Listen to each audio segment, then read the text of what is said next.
بسم اللہ الرحمن الرحیم۔ حضور اکرم صلی اللہ علیہ وآلہ وسلم کا اپنے چاچا ابو طالب کے ساتھ شام کا سفر اور بحیرہ رحب سے ملاقات۔ ابن اسحاق کہتے ہیں کہ ابو طالب ایک قافلے میں بغرض تجارت شام روانہ ہوئے۔ جب سامان تیار کر لیا اور سفر کا عزم کر لیا تو رسول اللہ صلی اللہ علیہ وآلہ وسلم کو بھی اشتیاق ہوا، جس سے کہ ان کا خیال ہے ابو طالب پر بھی آپ صلی اللہ علیہ وآلہ وسلم کی جدائی کا غم تھا، تو کہا میں ان کو ساتھ لے جاؤں گا اور کبھی ان سے جدا نہ ہوں گا۔ چنانچہ ان کو ساتھ لے گئے اور شام کے علاقہ بصرہ میں فروکش ہوئے۔ وہاں بحیرہ رحب اپنے گرجے میں مقیم تھا۔ عیسائی علوم کا ماہر تھا۔ اس گرجے میں عہد قدیم سے ہی ایسا راہب رہا کرتا تھا جو جید عالم ہو اور نسل در نسل خاندانی عالم ہو۔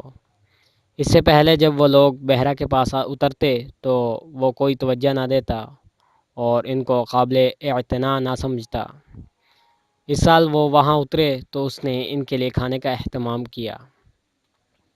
اس نے اپنے گرجہ میں سے دیکھا کہ ایک قافلے میں رسول اللہ صلی اللہ علیہ وآلہ وسلم موجود ہیں اور بادل ان پر سایہ فگن ہے۔ جب وہ گرجے کے قریب درخت کے نیچے آئے تو بادل درخت پر چھا گیا اور درخت کی شاخیں رسول اللہ صلی اللہ علیہ وآلہ وسلم پر لٹک آئیں اور رسول اللہ صلی اللہ علیہ وآلہ وسلم اس کے سائے میں برجمان ہوئے۔ جب بحیرہ نے یہ منظر دیکھا تو گرجے سے اترا اور کھانا تیار کرنے کا انتظام کیا اور ان کی دعوت نامہ بھیجا کہ اے قریش، میں نے آپ کے لیے کھانے کا اہتمام کیا ہے۔ میں چاہتا ہوں کہ سب رفقائے قافلہ، چھوٹے بڑے، آقا اور غلام اس دعوت میں شامل ہوں۔ اس میں غیر متوقع دلچسپی کی پیش نظر کسی نے کہا، جناب بحیرہ، آج تو کوئی خاص بات ہے۔ اس سے پہلے جب ہم آپ کے ہاں فروکش ہوتے تھے تو آپ توجہ نہ کرتے تھے، لیکن آج کیا خاص بات ہے؟ تو بحیرہ نے کہا، تم درست کہتے ہو، ایسا ہی تھا، لیکن بہرحال آپ لوگ مہمان ہو، میری خواہش ہے کہ میں آپ کی مہمانی کروں اور آپ تناول فرمائیں۔ چنانچہ وہ سب دعوت میں چلے آئے اور رسول اللہ صلی اللہ علیہ وآلہ وسلم کم سن اور بچپن کی وجہ سے ڈیرے میں سائے تلے۔ جب ان مہمانوں کو بحیرہ رحب نے دیکھا تو وہ صفات اور خصوصی علامات کا حامل شخص ان میں نہ پایا، تو اس نے کہا، کیا کوئی آدمی دعوت میں شریک ہونے سے باقی رہ گیا ہے؟ تو انہوں نے کہا، جناب، بس ایک کم سن لڑکا قافلے والوں میں سے رہ گیا ہے۔ تو اس نے کہا، ایسا نہ کرو، اس کو بھی شریک کرو۔ پھر ایک قریشی نے کہا، لات اور عزا کی قسم، جو کہ ایک بت ہیں، محمد بن عبداللہ کا کھانے میں شریک نہ کرنا ہمارے لیے قابل ملامت ہے۔ چنانچہ آپ صلی اللہ علیہ وآلہ وسلم تشریف لائے اور ان کو بڑے اہتمام سے بٹھایا۔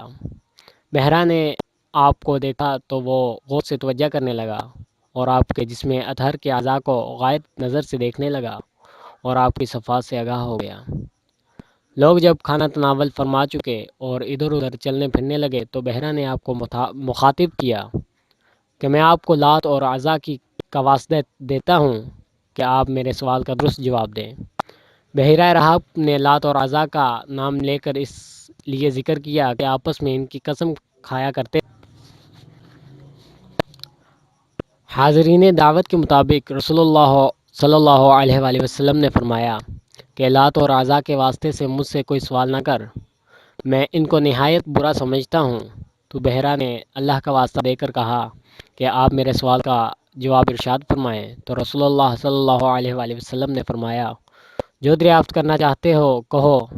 آپ کے جوابات راہب کی معلومات کے مطابق تھے۔ پھر اس نے آپ کی پشت مبارک دیکھی تو دونوں کندھوں کے درمیان خاتم نبوت کو اپنی معلومات کے عین موافق پایا۔ جب وہ اس شناخت سے فارغ ہو گیا تو ابو طالب سے پوچھا، اس بچے کا آپ سے کیا رشتہ ہے؟ تو اس نے کہا کہ یہ میرا بیٹا ہے۔ تو راہب نے کہا، یہ تیرا بیٹا نہیں، ان صفات کے حامل بچے کا باپ زندہ نہ ہونا چاہیے۔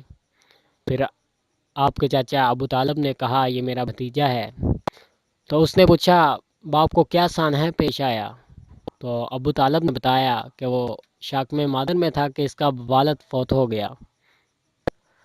تو راہب نے تصدیق کرتے ہوئے کہا اس کو اپنے علاقے میں واپس لے جاؤ، مجھے ان کے خلاف یہود سے خطرہ محسوس ہوتا ہے، واللہ اگر وہ میری طرح آگاہ ہو جائیں تو آپ صلی اللہ علیہ وآلہ وسلم کے قتل کے در پہ ہو جائیں گے۔ آپ کے اس بھتیجے کے عجب اور عظیم الشان ہوگی، اور چنانچہ ان کو فوراً لے جاؤ۔ چنانچہ ابو طالب تجارت کاروبار سے فارغ ہو کر آپ صلی اللہ علیہ وآلہ وسلم کو مکہ لے آئے۔